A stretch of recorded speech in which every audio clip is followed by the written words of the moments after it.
आज मैं इस देश के हुक्मरानों को लानत भेज रहा हूँ।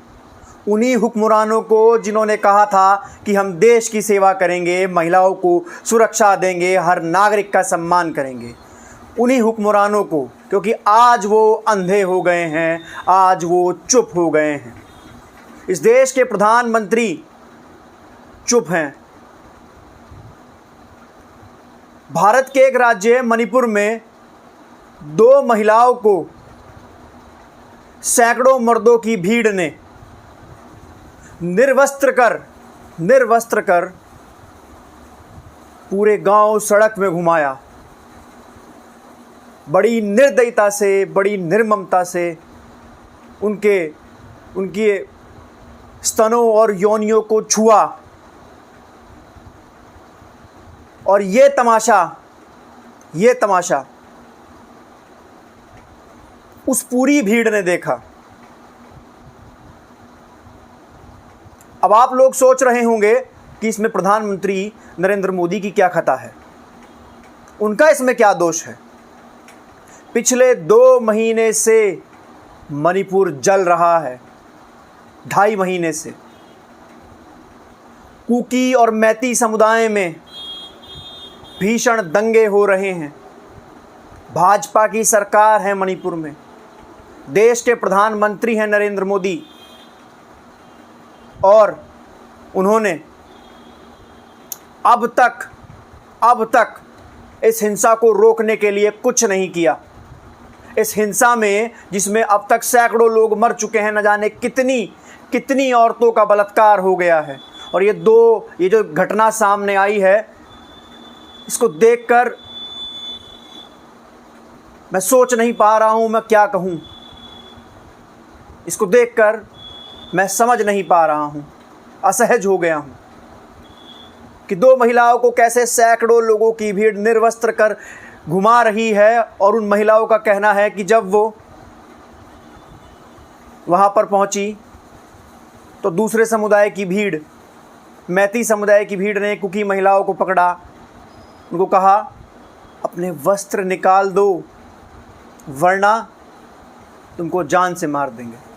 उन महिलाओं ने भीड़ के सामने विवश होकर अपने वस्त्र निकाले, और उस पितृसत्ता की भीड़ ने, मनुवादियों की भीड़ ने उन दोनों महिलाओं को बड़ी बेरहमी से, निर्मम तरीके से पूरे गांव भर में घुमाया।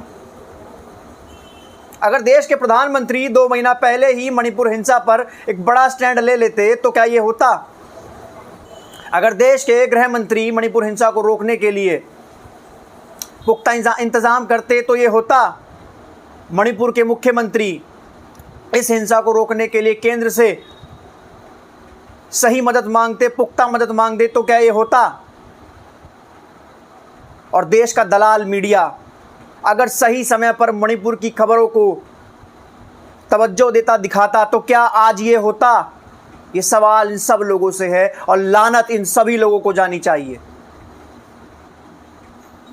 देश के प्रधानमंत्री अमेरिका घूम के आते हैं, फ्रांस घूम के आते हैं, लेकिन अपने देश के एक राज्य मणिपुर नहीं जाते, जहां हमारे अपने लोग, हमारे भाई बहन आपस में लड़ रहे हैं। उनको लड़ाई रोकने के लिए नहीं कहते। ये वही प्रधानमंत्री है ना जिनके एक फोन रूस और यूक्रेन का युद्ध रुक जाता है तो क्या मणिपुर फ़ोन करने में इनको दिक्कत आ जाती है, या मणिपुर जाने में इनको दिक्कत आ जाती है?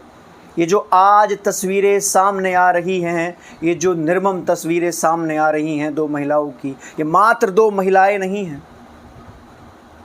ये मात्र 2 महिलाएं नहीं हैं। ये इस सरकार में महिलाओं की स्थिति है, और ये बता रहा है और दिखा रहा है कि इस सरकार में जो महिलाओं का सम्मान है वो किस प्रकार से होता है, महिलाओं की स्थिति क्या है। स्मृति ईरानी स्वयं एक महिला है और महिला बाल विकास मंत्री हैं। वो क्या कहेंगी इस पर? क्या वो ये सुरक्षा दे रही हैं देश में महिलाओं को कि उनको मर्दों की भीड़ उनको निर्वस्त्र कर इस प्रकार से घुमाती है, इस प्रकार से उनके साथ निर्मम कृत्य किया जाता है? क्या ये सुरक्षा है स्मृति ईरानी की? क्या प्रधानमंत्री महिला सशक्तिकरण की बात, इस महिला सशक्तिकरण की बात करते, ऐसे महिला सशक्तिकरण होगा? गृह मंत्री, देश के गृह मंत्री क्या कर रहे हैं मणिपुर में हिंसा रोकने के लिए? क्या कर रहे हैं? राहुल गांधी मणिपुर गए, वहाँ के लोगों से मिले, बात की, विपक्षी नेता हैं गए, मणिपुर से मीराबाई चानू, मैरी कॉम, तमाम जो खिलाड़ी हैं उन लोगों ने प्रधानमंत्री के सामने गुहार लगा चुके हैं कि प्रधानमंत्री जी हमारा राज्य जल रहा है, इसको रोक लीजिए। लेकिन प्रधानमंत्री को फ़र्क पड़ता है कोई? वो कहावत है ना कि रोम जल रहा था, नीरू बंसी बजा रहे थे। हमारे देश के हुक्मरानों पर जो तक नहीं रहेंगी। मणिपुर के पूर्व मुख्यमंत्री दिल्ली आए और आग्रह किया कि हमारे राज्य को जलने से बचा लीजिए, नहीं बचा पाए। तो क्या हमारे देश के प्रधानमंत्री नरेंद्र मोदी इतने विवश हो गए हैं कि एक राज्य में हो रही हिंसा को नहीं रोक सकते? एक राज्य में हो रही हिंसा को नहीं रोक सकते? क्या इतने विवश हो गए हैं? क्या इतने कमजोर हो गए हैं? क्या इसीलिए उनको विश्व गुरु कहा जाता है कि वो एक राज्य में हो रही हिंसा को नहीं रोक पा रहे हैं? क्या उनमें इच्छा शक्ति खत्म हो गई है, या फिर वो रोकना नहीं चाहते? अगर वो ऐसा नहीं कर सकते, वो हिंसा नहीं रोक सकते, देश की महिलाओं को सम्मान और बराबरी का दर्जा नहीं दिला सकते, इस देश में शांति नहीं बनवा सकते, तो उनको कोई अधिकार नहीं है अपने पद पर रहने का। उनको इस्तीफा दे देना चाहिए और लानत भेजिए। और मैं भेजता हूँ लानत इस देश के हुक्मरानों को, इस देश के प्रधानमंत्री को, इस देश के गृह मंत्री को, इस देश की महिला और बाल विकास मंत्री को कि आप लोग इस देश में एक राज्य में हिंसा नहीं रोक पाए हैं। आप लोग इस देश में महिलाओं की सुरक्षा नहीं दे पाए हैं।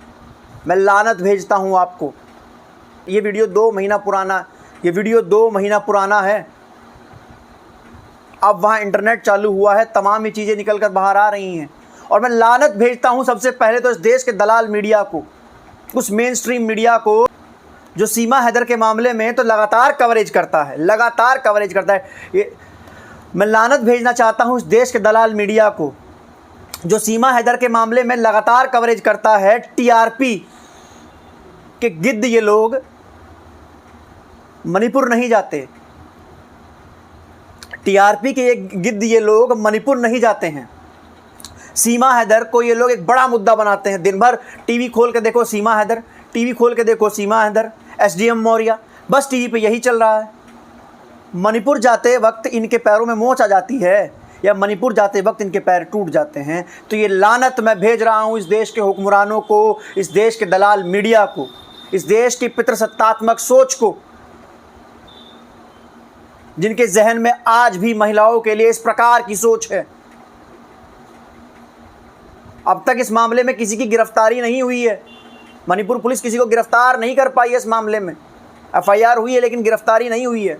इस देश का दलाल मीडिया अगर समय पे ये सब चीज़ें मणिपुर की खबरें दिखाता तो आज ये ना हो रहा होता, आज मणिपुर ना जल रहा होता, आज 150 लोग ना मरे होते हैं वहाँ। और जिस प्रकार से ये कृत्य जो हुआ है, ये इसकी जितनी निंदा की जाए उतनी कम है, ये ना हुआ होता।